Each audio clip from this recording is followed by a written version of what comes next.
What's good, YouTube? Keith Moore Jr. here, and today is Saturday, April 29th, and I'm going to measure my calves for you all to let you all know the size of them. So I'll be measuring my calf girth because that's something I really need to bring up. My calves are definitely a lagging body part, and me rupturing my Achilles and not being able to train legs for quite a while definitely did not help the situation at all. I've been back to training legs for months now. I'm still limited in what I can do, but like as far as the compound movements, I'm pretty good on that. I don't do deadlifts, so I haven't even attempted that.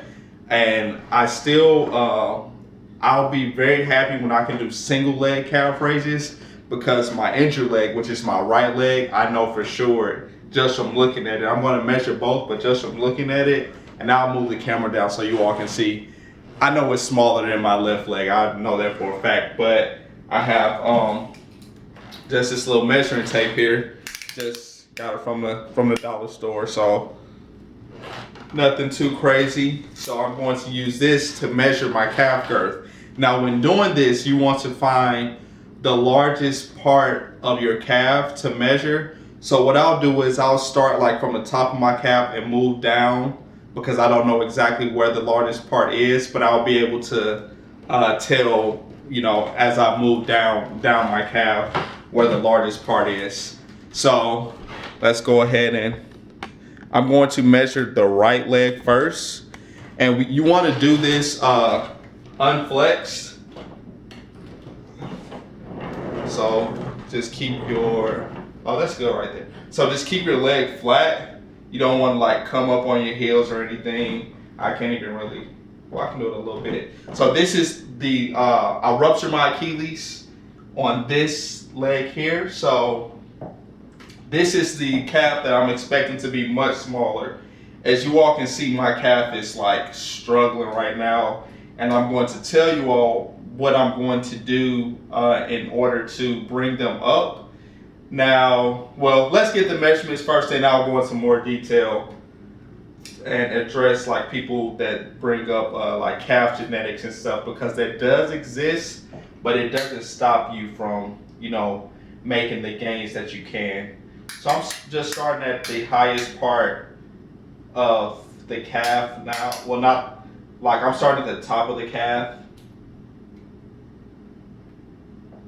That's not really the calf. Let me move down some. Like I said, I'm going to take a couple of measurements.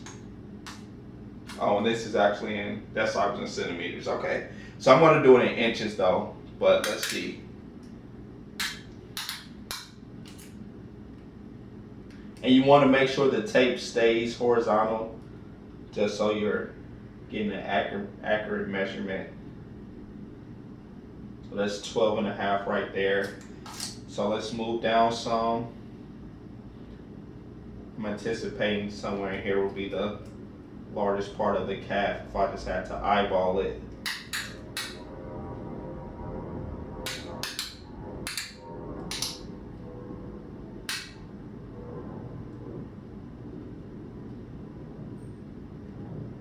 Okay, that's 13.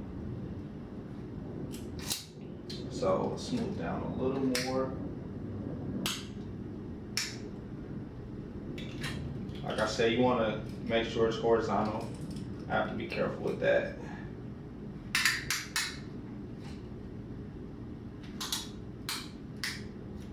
And that, okay, so it just went down there.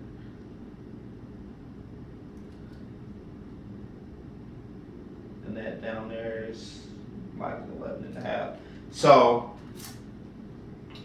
I think it's safe to say, I forgot what the first measurement was, so let me do that again.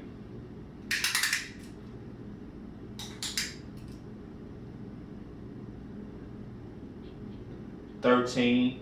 I think I may have said 13 and a half the first time, but I think that's what the measurement is going to be.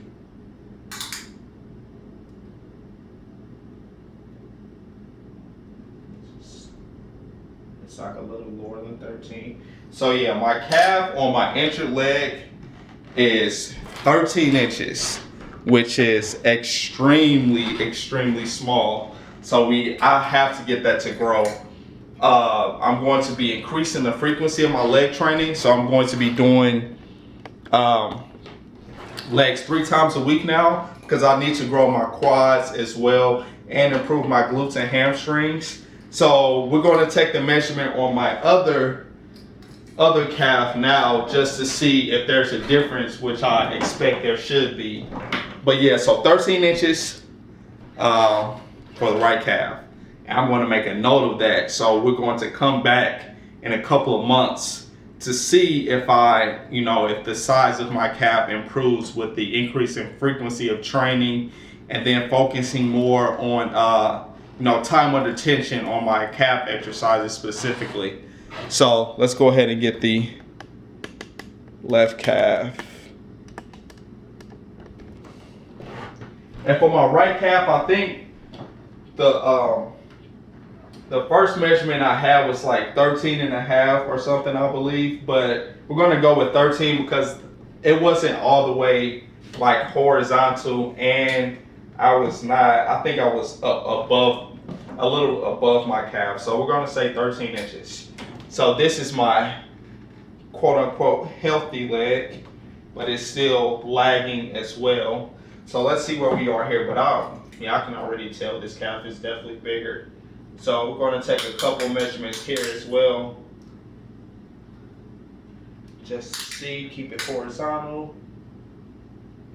Okay, that's 13 right there. So let's come down. Yeah, this calf might actually be bigger by an entire inch.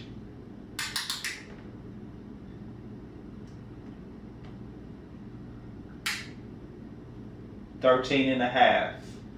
So let me take one more measurement, scoot down just a little more, but I'm pretty sure that's what the size of my calf is going to be. And that's a little less than 13, like 12 and a half. So yeah, so 13 and a half inches for my left calf. So my left calf is only, half an inch larger than my right calf. Well, that's actually, it doesn't sound like a lot, but that's a pretty significant number. But don't get it twisted, my left calf is lagging too. So one thing, sorry, I have to keep adjusting this. One thing that I do love about this sport is you're never going to be perfect. Like, you can chase perfection and there's always room for improvement.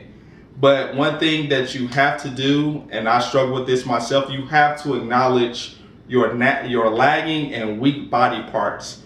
So I'm going to do a separate video to tell you all my training split. I'm still doing push-pull legs, but I'm going to go into detail about what I'll be doing specifically to help me bring up my calves, especially. And then I'll do a separate video measuring like my quads, so we can see the size of those and take that measurement down. But yeah, so there we have it. 13-inch calf on the right leg, 13 and a half inch calf on the left leg. So I hope this video helps you all. Like, even if calves are not your weak point, I'm sure you have a weak body point. Yeah, I don't know what I was saying there. But even if calves aren't your weak point and you have other weak body parts, don't be afraid to address them. Like I wear pants a lot, but I have to force myself to wear shorts because I need to see my legs. And then, like, when I see them, I'll get pissed off and like, no, we killing it today. So there you have it. Stay tuned I'll post another video this week going into details of my training split and how I'm going to address it. So stay tuned for that. And as always, please like this video and subscribe to the channel, and I'll catch you on the next episode. Peace.